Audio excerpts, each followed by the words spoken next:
I am back. This time I'm gonna have a quick flip through of one deck that I've already shuffled, and I'm not putting it back in order, and then go through another deck which I haven't shuffled yet, which I got not yesterday, because I did try to do a video yesterday, but that went like tits up. So the day before, I think, Saturday. Might have been Saturday or Friday. One of those days, I got it. But first, I'm going to show you that I edged my Goddess of Love Tarot. And yes, I didn't edge it amazingly, but I edged it in like a little pink to match. So I do that occasionally because I like it was a plain deck. So I thought it would look really good edged. So I edged it. So let's look at this first. A quick... I won't show you all the cards because I don't want this video to be going on all day.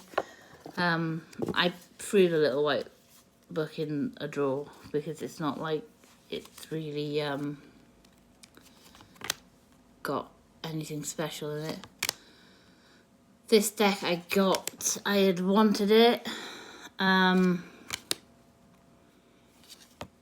for ages because one of my little fellow tarot enthusiasts had it, and I'd watched their unboxing and I wanted it, but then I never got around to it because there are so many decks. Oh, I really like that.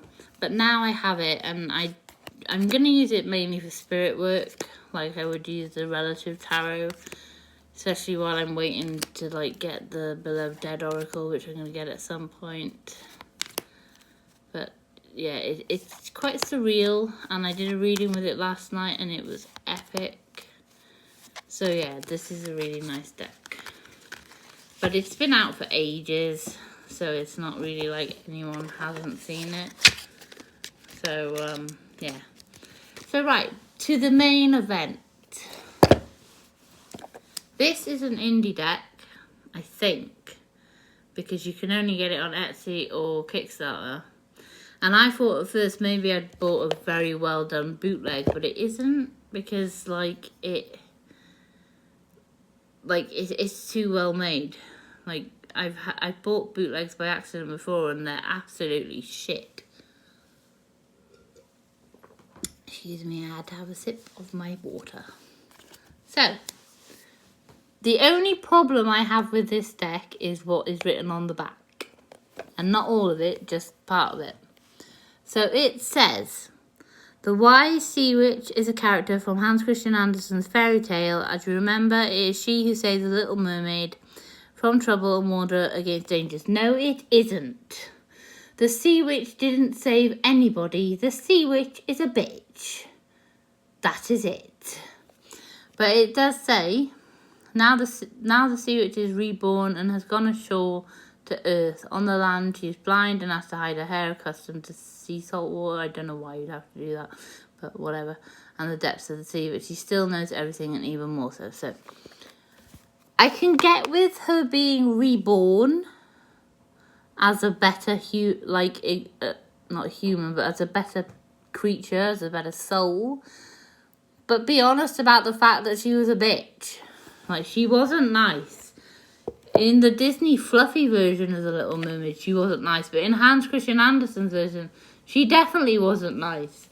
So this book I will probably also throw away because it's just a general, basic tarot manual. It's pointless. I would have rather it just come without one, to be honest. Here's the backs. I like the backs. They're quite nice.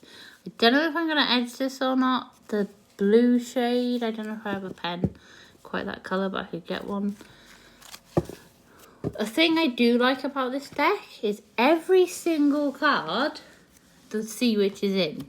So it's really like, I'm trying to adjust my camera, like an actual fool's journey, because she's in every single card. There's no, okay, stop wobbling, no different card. So right, some of the cards, because I have had a flip through, some of the cards, they don't fit for me totally, but I can read them anyway. It's just like that. It's not a pip deck though, but she is in every card. I've said that, I know. So here is the Fool. She does have a flower, and I think this is meant to be a little dog, so that's interesting. The Magician, all the tools are there. The colour scheme is kind of like, there's lots of purple. The High Priestess. The Empress, not pregnant, but with a little baby octopi. The Emperor, I like this Emperor because it's like he's got all his shit there ready to like sort stuff out, which is cool. I don't mind the Hierophant in this deck because she doesn't look like a priest, so that's always good. The Lovers, I like the Lovers because it kind of like gives the vibe of self-love because she's the only one in the card and there's a phoenix, so it's kind of like, to me, well, it looks like a phoenix. To me, it gives like elements of the idea of self-love in the Lovers card, because sometimes it's not always about romance and connection. Sometimes it's about a connection with ourselves. The Chariot is interesting because she's basically going up a ladder into a cloud that has like either an apple, and it does look like an apple, I think, has an apple in it. So that's interesting. Strength, a giant like angry looking octopus dude. The Hermit, I think, would look better if she was like on a mountain by a cave instead of looking like she's in a castle. The Wheel of Fortune. The Justice card. She had little scales there and everything. That's pretty cool. The Hanged Man. It looks like she's in a net. Upside down. Asleep. So, okay. Death I like because she's riding a jellyfish. And it just made me think of the Portuguese man of war jellyfish that can kill people. So, like, yeah. That was interesting. Temperance. The Devil is interesting. I do really like this deck. Every time I flip through it, I like it more. This one, like, she's got a sandcastle, and it's like she's taking apart her own sandcastle and trying to build it at the same time. Yeah, the Star with not many stars, but she's blowing up little little floats. The Moon. The Sun looks like she's wearing a wedding dress, which I suppose would be joyful and happy for most people. Judgment. The World. The Ace of Wands being held by a tentacle. I like that the aces have a tentacle. Yeah, the theme is going through the deck. The 2. I really like the 3 of Wands in this deck. The 4. There are some little random creatures in it that look like pumpkins. I don't mind showing box in there. 6 of Wands. The 7. See, this 8 of Wands doesn't really give me 8 of Wands vibes, but I mean, I can work with it, I guess. The 9. The 10 definitely fits. The Page. The Knight of Wands looks like he is, or she's going off on her dragon for an adventure, which totally fits for me. The Queen. The King. The Ace. The 2. There she is with her like horned god. A sea octopus like witch creature with a horned god. That totally works, I guess. 3 of Cups doesn't really give social vibes apart from the bats. But okay. The 4. In the 4, she looks like she's got a headache. 5, 6, 7. This one is like, because the 7 of Cups is about choice, and this one it's like, should I eat the cake or should I not eat the cake? Eat the cake and become a skinny, beautiful, like, no, like, don't eat the cake and become skinny and beautiful. Eat the cake and just be a blob. I'll be a sea witch blob. 8 of Cups. This, like, the only issue I have with this card is the placement of the cups, because, like, although they're up there in the sky and she's walking off, the cups are, like, in the foreground, essentially. I know she's not looking up at them, but to me it would be better if she was there, like, walking off in the distance and the cups were here.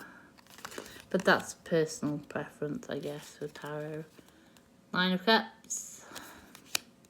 10 of Cups. There's the sea witch hugging her horned god husbandy person. Page.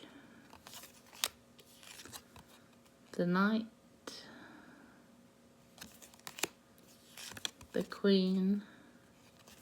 I must say I do like all the kings in this deck. They all look really good. Here is our Ace of Swords. We are now in the sword suit. Our 2 is pretty, like, standard 2 of Swords. The 3 is interesting because she's holding one of the swords herself. And usually when I do readings and the 3 of Swords comes up, it doesn't feel like, unless the devil is with it in some capacity, it doesn't really feel like self-sabotage. But in this card, she's, like, holding the sword to herself, so she could be creating her own despair, which is very interesting. And I say interesting in a way, like, not, like, because I can't think of anything else to say. It's just an interesting take for me on the deck. So we've got the 4, my stalker. The 5. The 6, standard 6 of Swords, moving away in the boat. The 7, she's trying to break into a locked thing. That looks like it's got food in it. Like, look, I can focus. The 8 is interesting also because, like, it's like she's limiting herself. Everyone else around her has got more food on their plates and they're having a good time. And she's sat there eating what looks like a couple of pieces of broccoli and limiting herself. So, like, I like that card. The 9.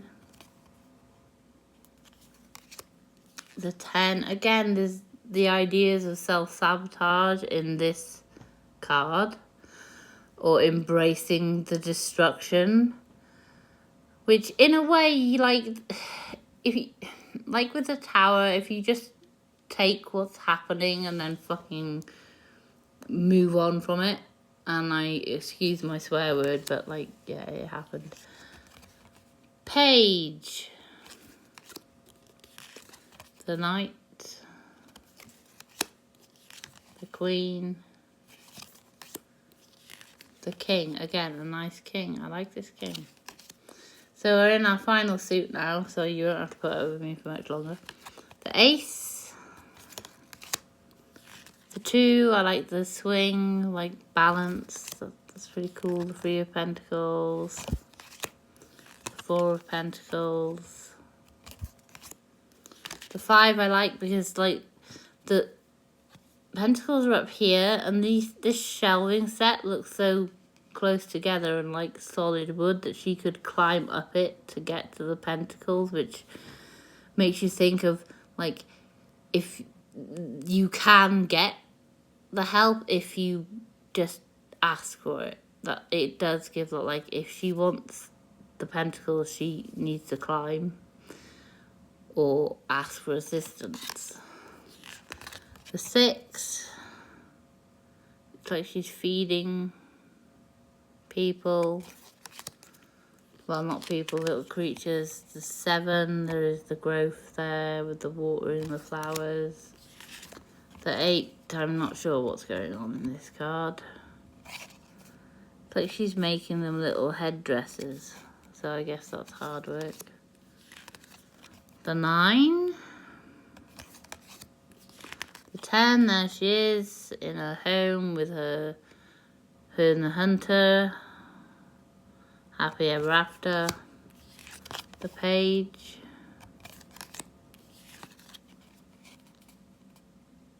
The Knight of Pentacles.